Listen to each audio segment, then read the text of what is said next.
Well, I enjoyed last week's visit to Lidl so much that I had to go back and treat myself this week. I even made a purchase. First of all, we looked at the multi-sander. This were on special offer for 11.99. I didn't think that were too bad, to be honest. Not for a corded tool anyway. But I didn't need one of those. But maybe you do. Now, controversial choice for the workshop, but my coffee machine has just broken. £50 for a new one. Add on a tenner for a grinder to get my beans down. 60 quid, I think I could be making a purchase there. However, toasting machine's just a step too far in my eyes. Now, more for mechanics, but I was thinking about one of these to use as a chair when I'm sat trying to make some of the bigger projects. My back kills me.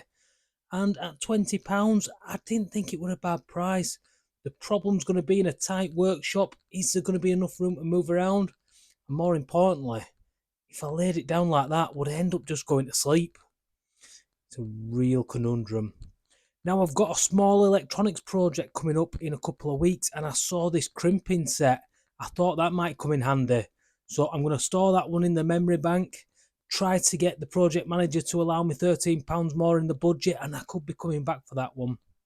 Now, I were amazed that these were all still here after last week, and they seem to have added this time. There's not just a top coat one, but there's 2 or 3 different coloured varnishes. At £4 a can, you really can't go wrong. I've had a look on Amazon and everywhere, and I can't find anything like this for less than 7 quid. So I think 4 quid's an absolute bargain. A work light. Now I have a couple of different work lights, but what I liked to looking at this one was the size. It looks like it's quite slimline, so you could push it under things and get into some really tight gaps. I was interested to see what sort of batteries it was, or whether it was like a plug in and charge, or did it need a couple of double A's. There were a lot of words, and I had somewhere else to be afterwards, so I didn't spend too long looking. I'll just Google it later. But again, I think for the money coming in at 8 quid, if that comes with a charger, it's not actually bad value. That might be going on the list. Now, for years, I've ummed and ahed about a proper vice. Sometimes I really feel like I need one, but I've got a problem with vices and things that go on benches. I keep bumping into them and ruining my hips. Does that happen to everyone else when you're walking around your workshop, that you end up just bumping into things? Needless to say, I have dulled my snippers. If you use them to remove screws, they stop being sharp. But looking through this, there was some right stuff. There was some there. There was some sharp snippers, some nail removers. There were some long nose pliers, loads of things, even an adjustable wrench, and coming in at £2.50 each. You know what? I think that could be all right. There is, of course, a screwdriver set as well. 8.99. I didn't think that were bad, but the problem is I've got 3 or 4 of these different versions now. Now this did take my eye, I won't lie, but 50 quid were a little bit out of my budget. It's got a metal tin. It looks all nice and dandy, a couple of drawers, everything away well. The problem I have in my workshop is I never put anything back exactly where it needs to go. Now, I could have done with one of these last week. I'll be honest, I had some shelves to put up in the house, and having previously turned down a sponsored deal of something similar, I was kicking myself. But at 25 quid for a laser level with the stand, and that's the key part, with the stand, because a lot of them come separately, I didn't think that were bad. Moving on, again, bit of a controversial choice here, but £100 for a barbecue.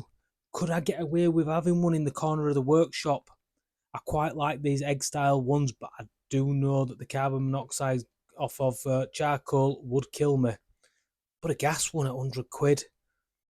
How legendary would it be to have an outfeed table that doubled as a barbecue? Absolutely spot on. Moving on anyway from Fantasyland back into reality, and we've got a paint set.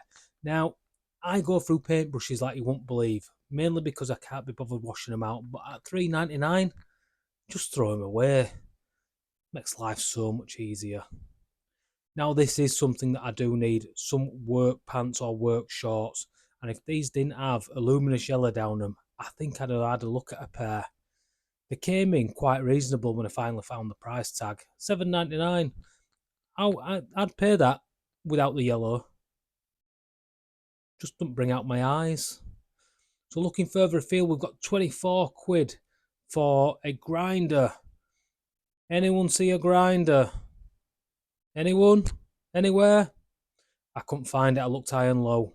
But what I did find were some gardening gloves. Now, I know you don't wear gloves when you're doing your table saw safety and all that jazz, but when I'm picking up rough boards or I'm breaking down pallets, I don't mind a pair of gloves on. Keeps these hands nice and soft. £2.50? Well worth an investment. Moving on, and we've got a pruning saw. Bit more gardening, but they come in handy every now and again when you're just trying to chop some ends off some logs or anything like that when you're using any recycled timber. You can always make use of something like this, and again, coming in at a very, very reasonable price. Now, again, going with controversial choices, I thought about having one of these on hand for when kids come into workshop and I'm halfway through filming, I could just shoot them.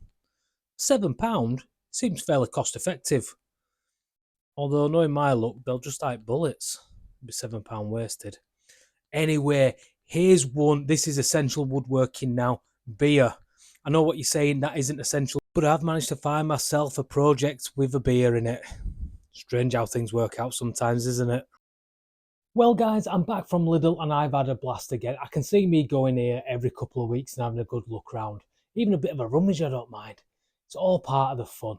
And I made a purchase this time. Well, I made a couple, and you've probably guessed it, some of them were beer. What are you going to do?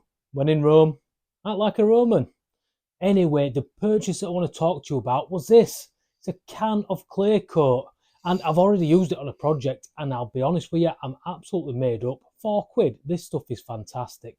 Now, I'm sure you've all been there yourselves when you've got a little project and you're trying to get it picked up and some finish rubbed in, and you're all fingers and thumbs, especially if you've got fat sausage fingers like me.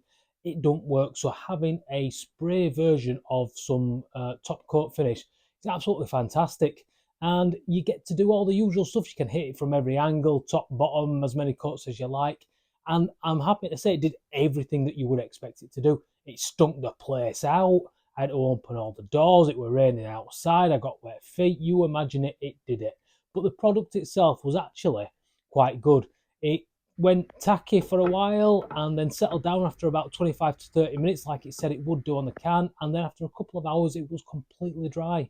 And I'm absolutely made up with this. I'll stick some pictures of the bottle opener that I made down below. This video's already been out, I think, by the time this one comes out. So have a look at that as well. Go back, have a look. Anyway, I've got a question for you guys before I ramble on too much. Is there anywhere in your local area that you think's worth going for some local tools? I'll see if there's a store up near me, and I'll get out, I'll have a look, and I'll report back to you guys to see what there is. Anyway, until then, I'll see you either in the comments or on the next video in a couple of days. Bye now.